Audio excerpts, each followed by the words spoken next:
Good day, everyone. My name is Davy Damara, and today I will present my research with the title of Attitude, Subjective Norm, Perceived Behavioral Control Analysis of Educational Tourism Ban in West Java, a Systematic Literature Review. In general, this study discusses how educational tourism ban in West Java can be understood through the theory of plant behavior, especially from their three main perspectives, which are attitude, subjective norm, and perceived behavioral control. Before moving to the main discussion, this slide provides the conference information that this paper and this research has been accepted for DGCES 2026 and ICONS 2026. This context shows that this topic and this research is positioned within a broader academic discussion, especially related to education, tourism, sustainability, and society. For today's presentation, I will divide the discussion into 5 main sections. First, I will briefly explain the abstract, followed by the introduction and research background. After that, I will continue with the research method, result and discussions, and finally the conclusion. This study focuses on the educational tourism ban in West Java, particularly the circular letter issued by the governor of West Java in May 2025. The policy prohibits schools from organizing study tours that create additional financial burdens for parents for those from schools around West Java.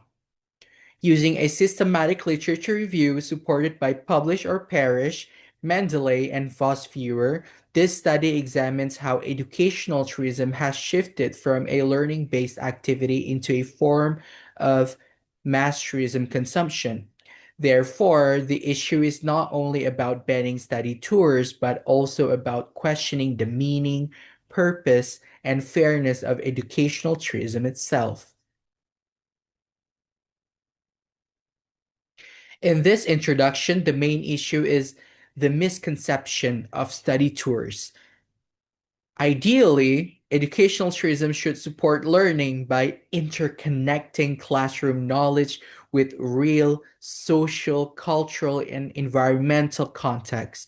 However, the problem appears when study tours or field trips are not strongly connected to academic objectives. Instead of becoming meaningful learning-based experiences, they often shift into picnic-like activities, symbolic formalities, or tourism consumption. This is why the West Java policy becomes relevant. The policy responds to the shift by discouraging costly study tours and encouraging schools to create alternative learning-based activities within the school environment, such as waste management, organic farming, livestock, or even business and industrial learning. So the main research question of this study is, what form do stakeholders' attitude, subjective norm, and perceived behavioral control take in shaping support for educational tourism ban in West Java?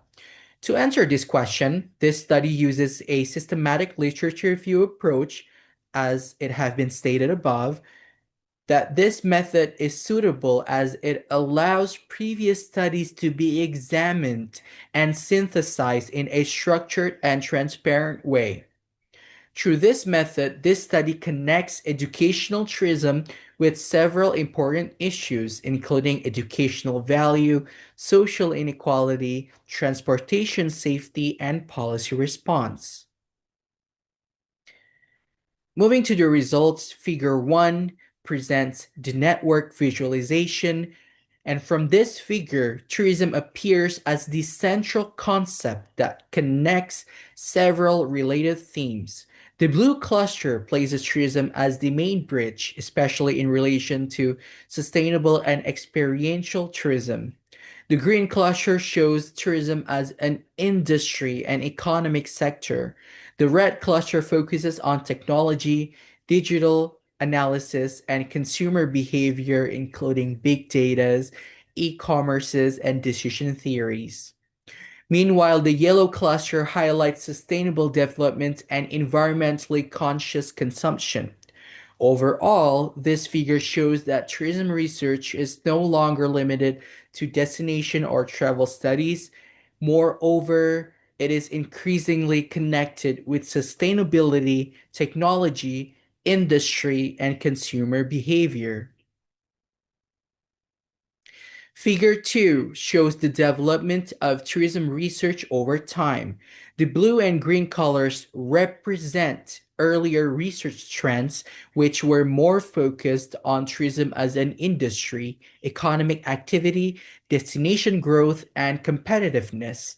Meanwhile, the yellow notes represent a more recent research topics such as sustainable development, consumer behavior, big data marketing, e-commerce planning, and decision making. This means that tourism research has gradually shifted from traditional industry-based discussions towards a more interdisciplinary discussions involving sustainability, digital transformation, and data-driven analysis. We have here the density visualization. This figure 3 shows which topics are most dominant in the literature. The bright yellow areas represent the most frequent studied themes, especially tourism and the tourism industry. This indicates that tourism industry studies remain a major focus in academic discussions. The green areas represent moderately discussed topics such as sustainability, consumer behavior, big data, commerce, and planning. Meanwhile, the blue areas show less dominant themes such as eco-friendly products, consciousness, willingness, and sustainable development. Even though these themes are less dominant, their presence still shows that tourism research is moving forward towards a more broader and more interdisciplinary direction. Based on the findings, the educational tourism ban in West Java should not only be understood as an administrative restriction. More importantly, it can be seen as a response to the changing meaning of education and tourism. Through the theory of plant behavior, support for this policy can be analyzed through their three main perspectives, which are attitude, subjective norm, and perceived behavioral control. From the attitude perspective, stakeholders may support the ban as school study tours or field trips are increasingly perceived as recreational and consumption-oriented activities rather than meaningful learning-based experiences. In other words, when study tours or field trips lose their academic purposes, the policy becomes a corrective response. From the subjective norm perspective, study tours or field trips may create social pressure for students and parents.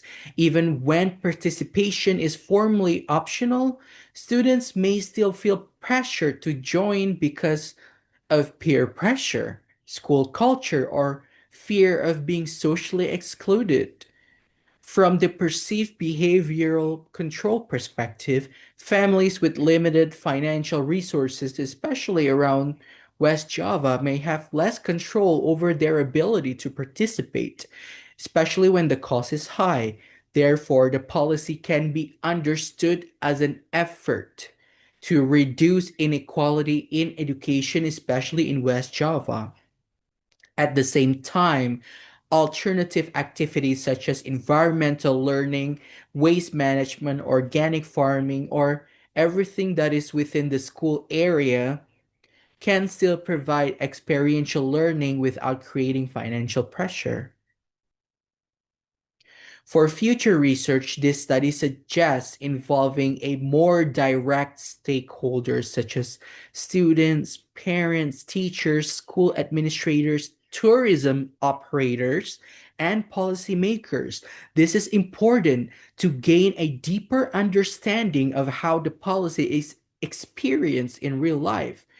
Future studies can also explore digital transformation in educational tourism, such as virtual tourism, hybrid learning platforms, digital storytelling, or even smart tourism technologies. However, this study has also limitations, since the study and this research uses a literature review and bibliometric analysis. The findings are based on existing publications rather than direct field data. In addition, the scope is limited to West Java, so the findings may not fully represent other regions with different social, economic, and educational contexts. To conclude, this study shows that educational tourism ban in West Java represents a critical response to the shifting meaning of educational tourism. Educational tourism should not become merely an institutional routine or commercial activity or economic obligation for parents. Instead, educational tourism should be designed as a meaningful learning process that is relevant, inclusive, sustainable, accessible, and socially responsible. These are the references used in my research. That concludes my presentation. Thank you very much for your attention. I am open to any questions, comments, or suggestions. Thank you very much. Have a great day.